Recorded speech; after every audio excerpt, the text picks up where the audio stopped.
todo este tema de la revocación de mandato. Hacemos contacto con con el consejero electoral Ciro Murayama del Instituto Nacional Electoral. Ciro, ¿cómo estás? Un gusto, como siempre, saludarte. Al contrario, Paco, el gusto es mío. Paco, muy buenas noches. Muy buenas noches. A ver, estamos hablando de que se había hablado de 3 millones de firmas ya llevadas a cabo y encontraron alrededor de 600,000 con algunas irregularidades. ¿Es correcto?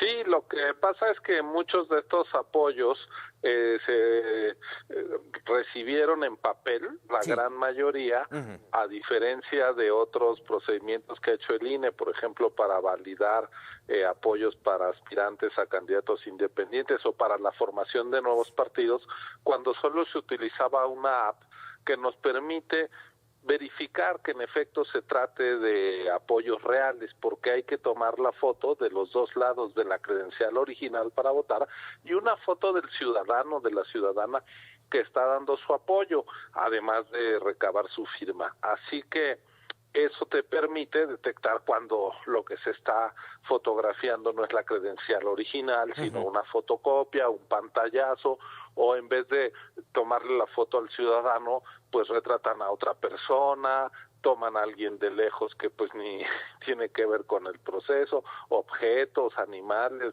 fotografiados, pues todo eso lo descartas. Ahora, ¿qué ha pasado? Que se validó por parte del Tribunal Electoral que pudieran entregar en papel, y en el papel es más difícil detectar algún problema porque no puedes ver si la gente estuvo ahí.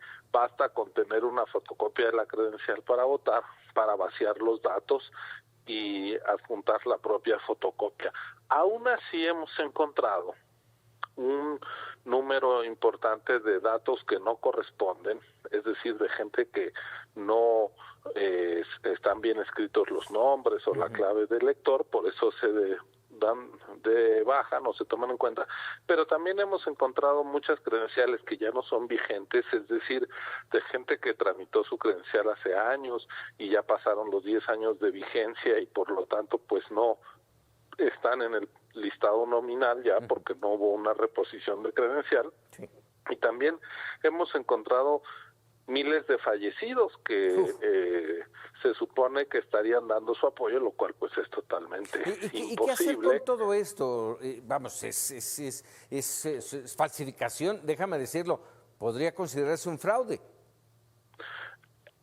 Esa es la palabra que hay que usar, Paco, porque mira, el sistema electoral mexicano lo hicimos para evitar que alguien hiciera fraude, que se distorsionara el sufragio.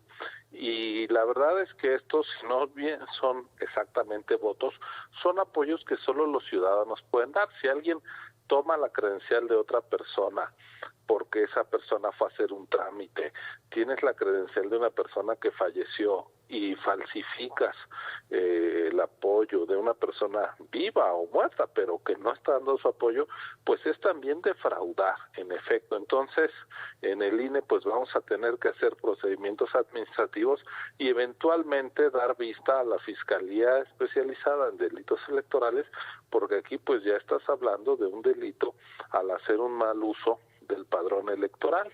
Así que veremos si la Fiscalía actúa. No ha sido una Fiscalía que se distinga, digamos, por su energía en sancionar este tipo de problemas. Lo veremos, no quiero yo adelantarme, pero de que estamos ante una situación irregular, lo estamos. Pero al mismo tiempo, como se permitió que se entregaran en papel las firmas, pues ya como tú lo decías, al corte de ayer estábamos en el 99.4% de las 2.758.000 firmas que se requieren, así que en las próximas horas seguramente estaremos dando cuenta de que se llegó al 3% de firmas requeridas a nivel nacional y también que se cumplió el requisito de que por lo menos provengan de 17 entidades en las cuales también representen el 3% del listado nominal de electores en cada entidad. Así que yo te diría, ya es un hecho, inminente la revocación de mandato, y lo que ahora está pues un poco en incertidumbre es saber cuántas casillas va a poder instalar el Instituto Nacional Electoral, en función de que no tenemos los recursos suficientes para instalar las que quisiéramos por ley, que son 161,000. En ese entorno, esta mañana el presidente decía, tienen que cumplir con la Constitución como lo establece. Estaba hablando justamente de esas más de 161,000 casillas. Sí, nosotros hemos sido muy insistentes en que deben ser 161,000 casillas, y por eso acudimos ante la Suprema Corte, porque nos parece que la determinación de la Cámara de Diputados de recortar nuestro presupuesto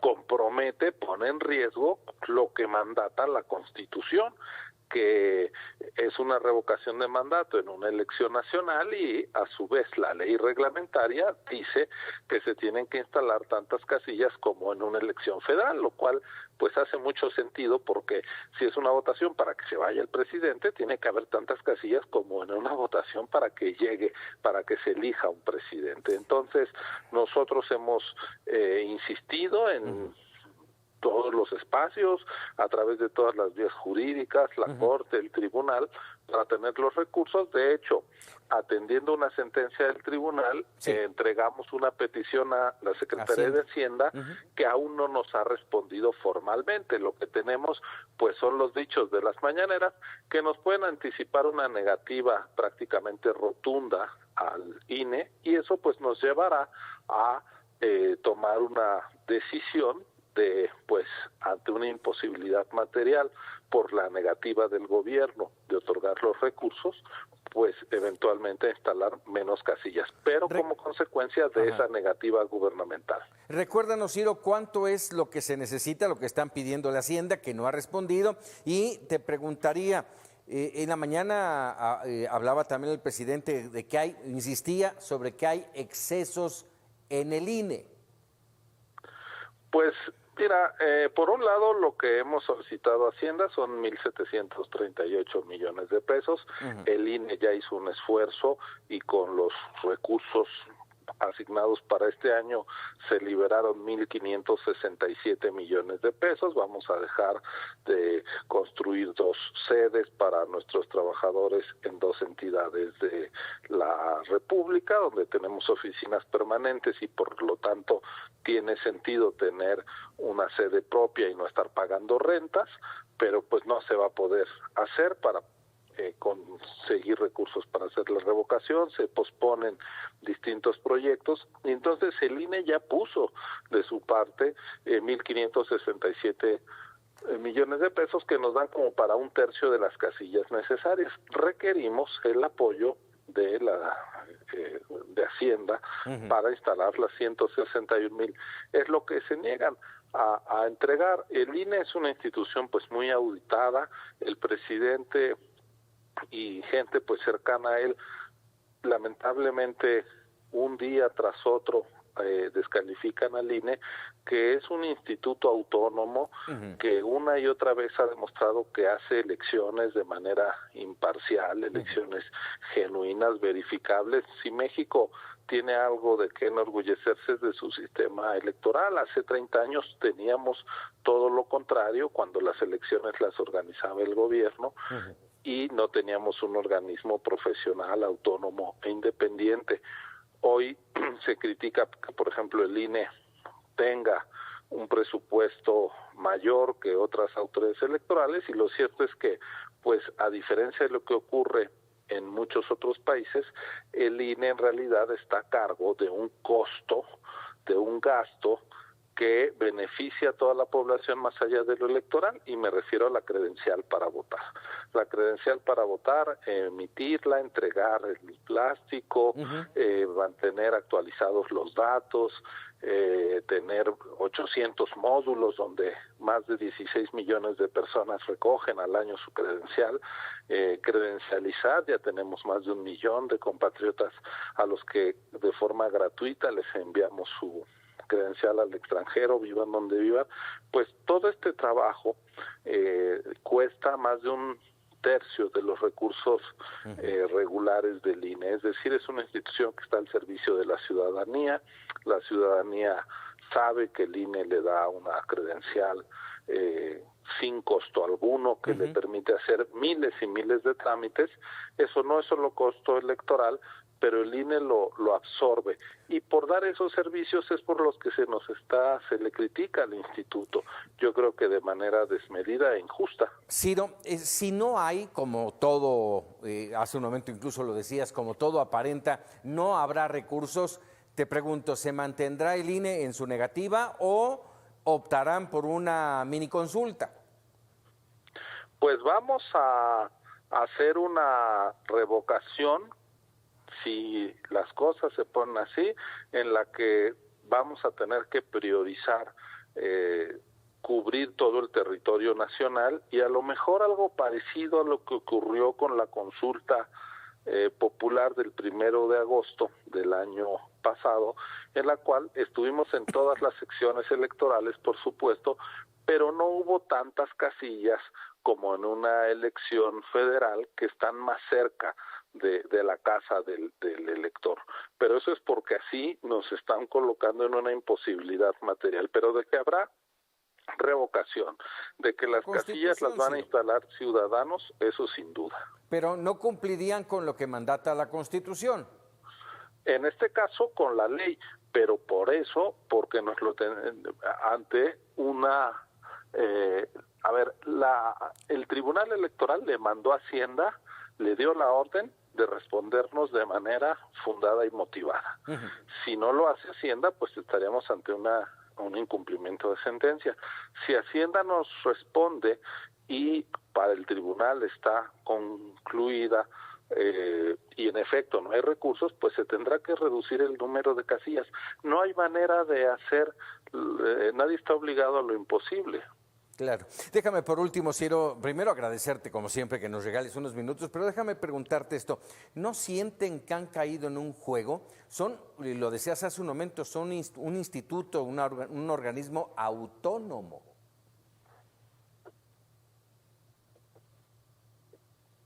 ¿Sí? No, perdón, no sé si me escuchaste. ¿No sienten que han caído en un juego, que han seguido un juego?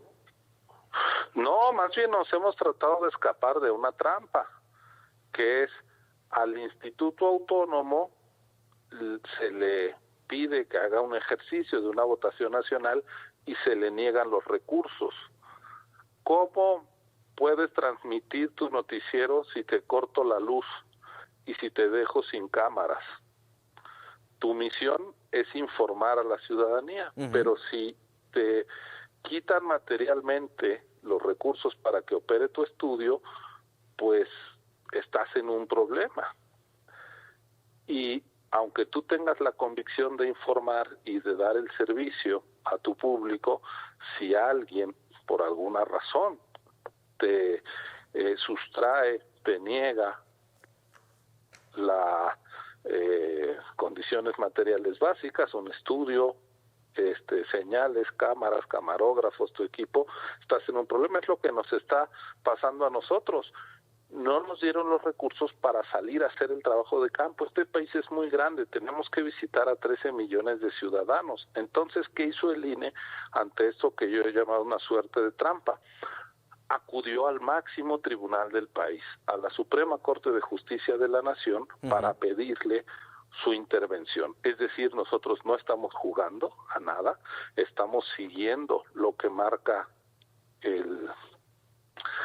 nuestra ley de leyes, la Constitución, que en el artículo 105 establece la controversia constitucional, porque nosotros lo que decimos es que la Cámara, con su decisión, puso en riesgo obligaciones constitucionales, y afortunadamente el Tribunal Electoral, cuando emitió la sentencia en que mandó a Hacienda a que nos respondiera, dijo: la revocación de mandato es una obligación de todo el Estado mexicano. ¿Qué quiere esto decir? Que el INE, por supuesto, es el organizador de los comicios y de las elecciones, pero el INE necesita recursos que salen de otras instancias del Estado, así como también el INE no puede organizar elecciones, digamos, en un contexto de inseguridad, y las fuerzas armadas incluso nos ayudan a vigilar nuestras sedes cuando hay elección federal, y el INE es el organizador, pero trabaja con otras instancias del Estado. Aquí lo que tenemos es que desde el gobierno se han negado los recursos al INE. Esa es la realidad del INE. Entonces, Paco, pues respondiendo directamente a tu pregunta, se tomó esto con toda seriedad. Hemos acudido a la Corte, no estamos en ningún juego, estamos en la idea de hacer valer los derechos de la ciudadanía. Caray, pues Ciro, te agradezco mucho. Vamos a quedarnos pendiente con la decisión de la Suprema Corte y ver en qué acaba esta confrontación que ya lleva un buen rato, y de antemano, insisto, te agradezco que nos tomes la llamada. No, al contrario, el agradecido soy yo por la oportunidad de explicar. Muy buenas noches a ti y a tu auditorio. Muchas gracias, Ciro Murayama, consejero del Instituto Nacional Electoral. Vámonos con otros temas, porque